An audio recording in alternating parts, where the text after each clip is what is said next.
بسم اللہ الرحمن الرحیم۔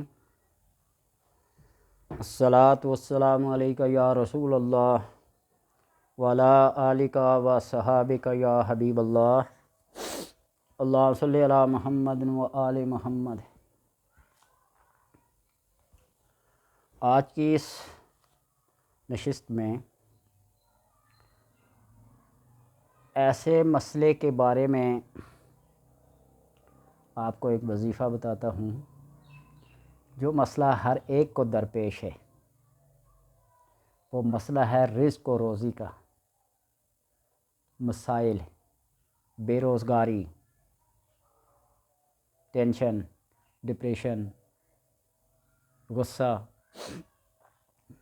اور ایک یہ مسئلہ جو پیٹ کا مسئلہ کہلاتا ہے، بھوک و افلاس، پیسے کا نہ ہونا، رزق کا نہ ہونا، سارے مسائل کی جڑ ہے۔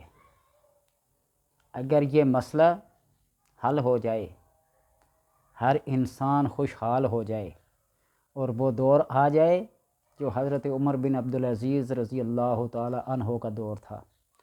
نہ کوئی صدقہ لینے والا تھا، نہ کوئی زکوٰۃ لینے والا تھا، حتیٰ کہ حشرات الارض، چرند پرند و درند بھی ان چیزوں کو قبول نہیں کرتے تھے۔ یہ مسئلہ ہوتا ہے عدل کا اور انصاف کا، جہاں مساوات ہو۔ لیکن آج ہماری مصیبت اور المیہ یہ ہے کہ ہم زکوٰۃ کا نام نہیں لیتے، ہم ٹیکس پہ زیادہ زور دیتے ہیں۔ ٹیکس وہ بری لعنت ہے سود کی طرح اور شراب کی طرح کہ یہ نحوست، یہ ناسور معاشرے کے اندر جب پھیل جاتا ہے تو بے برکتی پیدا کرتا ہے۔ زکوٰۃ، وما آتیتم من زکوٰۃ، تم جو زکوٰۃ ادا کرتے ہو اللہ تبارک و تعالیٰ کی طرف سے اس کے اندر خیر ہوتی ہے، برکت ہوتی ہے، وہ مال بڑھتا ہے، پاکیزہ ہوتا ہے۔ بہرحال سورہ کوثر ایک ایسی صورت ہے جس کے اندر خیر ہی خیر ہے، کثرت ہی کثرت ہے، وسعت ہی وسعت ہے۔ شعراء جب اپنی شاعری شروع کرتے ہیں سورہ کوثر سے شروع کرتے ہیں، مفسرین جب تفسیر لکھنے اور پڑھانے بیٹھتے ہیں تو سورہ کوثر کی تفسیر پڑھاتے ہیں، عاملین کاملین جب کسی عمل وظیفے کی زکوٰۃ ادا کرتے ہیں تو سورہ کوثر۔ جو بندہ غربت و افلاس کا مارا ہوا ہو وہ ایک کالی ڈوری لے لے، یا اس طرح کی کالی ٹوپی لے لے، بنوا لے، یا کوئی تھیلی بنوا لے، جس طرح بٹوا وغیرہ بنوا کے لوگ لے کے کچھ اپنے ضروری کاغذات، کوئی ڈاکومنٹس، کوئی روپیہ پیسہ اس میں رکھتے ہیں، اسے بنوا لے۔ ایسی ڈوری اگر بنوا لے تو 1100 بار سورہ کوثر کو پڑھے، اور ہر 100 بار پڑھنے کے بعد ایک گرہ لگائے، یہ کانٹ۔ درود پاک پڑھے ہر 100 دفعہ کے شروع میں اور آخر میں، درود ابراہیم 3 مرتبہ۔ جب اس کے اندر 11 گرہیں لگ جائیں گی یہ، تو اس کے دونوں سروں کو یوں ایسے جوڑ دیں،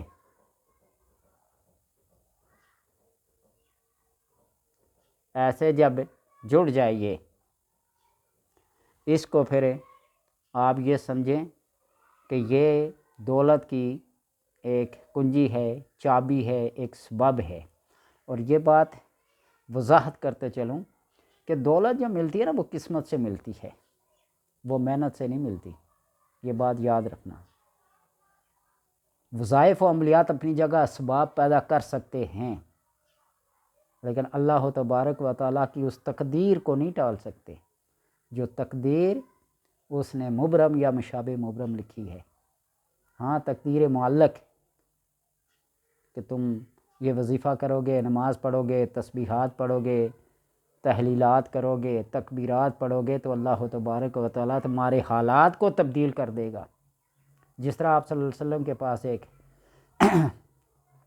غربت و افلاس کا مارا شخص گیا، تو عرض کی یا رسول اللہ دنیا نے مجھ سے پیٹھ پھیر لی، منہ پھیر لیا۔ تو آپ نے فرمایا کہاں گئی فرشتوں کی تسبیح، سبحان اللہ و بحمدہ سبحان اللہ العظیم۔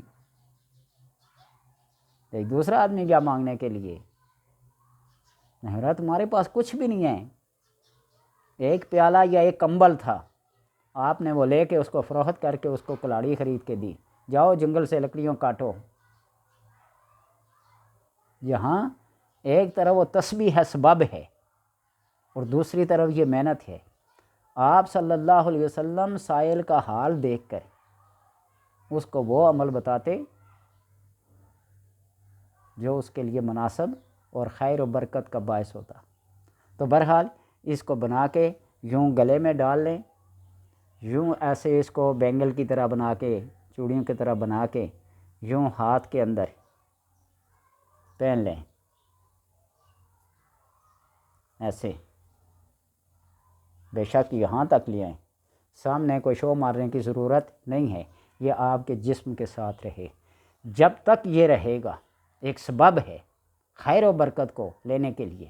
اور پھر سورہ کوثر کو روزانہ فجر کے بعد یا عشاء کے بعد اس کو پڑھتا رہے 129 بار، 100 بار، 101 بار۔ یہ میں نے دیکھا ہے کہ باقی کچھ چیز کام کرے یا نہ کرے، لیکن سورہ کوثر کے بارے میں یہ حتمی یہ کہہ سکتا ہوں کہ جس بندے نے بھی 40 دن تک متواتر سورہ کوثر کو پڑھ لیا، آپ صلی اللہ علیہ وسلم کا وہ فیض ملے بغیر وہ بندہ رہ نہیں سکتا، اس فیض سے محروم نہیں ہو سکتا۔ اور جو زیارت سے مشرف ہوتا ہے وہ اس جیسی دولت تو ہے ہی نہیں ہے۔ تو اس لیے غربت و افلاس کے ماروں کے لیے یہ بہت بڑا وظیفہ ہے، یہ بہت بڑا عمل ہے۔ اللہ تبارک و تعالیٰ توفیق دے۔ اور 5 وقت کی نماز پڑھنا، سچ بولنا اور حلال کما کے کھانا، یہ سب سے بڑی وجہ ہے۔ اگر ادھر وظیفہ چلتا رہے ادھر جھوٹ بولتا رہے، ادھر وظیفہ چلے ادھر نماز نہ پڑھے، صرف اپنے مقصد کے لیے اپنی لالچ اور طمع میں آ کر بس سورہ کوثر کو پڑھ لیا اور پھر نماز پنجگانہ کا اتمام نہ کیا، تو پھر وظائف کا پڑھنا نہ پڑھنا برابر ہے۔ نماز پنجگانہ ضروری ہے، تہجد کی نماز ضروری ہے، اشراق و چاشت کی نماز ضروری ہے۔ اگر یہ اہتمام کر لیا، یہ نوافل نمازوں کا، نفل نمازوں کا، اشراق کا، چاشت کا، تہجد کا اہتمام کر لیا، 2 رکھتے ہی ہیں۔ اور آپ صلی اللہ علیہ وسلم کا فرمانا ہے اشراق یا چاشت کی 2 رکھتے بندہ جب پڑھ لیتا تھا پورے دن کی اس کی جو ضروریات ہوتی ہیں، ذمہ داریاں، وہ اللہ کے ذمہ ہو جاتی ہیں، اللہ ان کو پورا کرتا ہے۔ اللہ تبارک و تعالیٰ کی ذات کے لیے کوئی چند منٹ نکالو گے نا تو وہ تمہارے لیے بہت کچھ کرے گا، اور اگر اس کے لیے ٹائم نہیں ہے تو آپ یہ سمجھیں تو رب تو دینا ہی دیتا ہے، دیتا ہی دیتا ہے، وہ دے گا ہی دے گا، لیکن پھر وہ اتنا حساب سے دے گا نا کہ روتے روتے زندگی گزرے گی۔ اللہ تبارک و تعالیٰ سے دعا ہے کہ انسان کے جتنے بھی مسائل و ضروریات ہیں اللہ تبارک و تعالیٰ اپنی بارگاہ خاص سے پورا کرے اور کسی کو بھی بے بس و مجبور نہ ہونے دے۔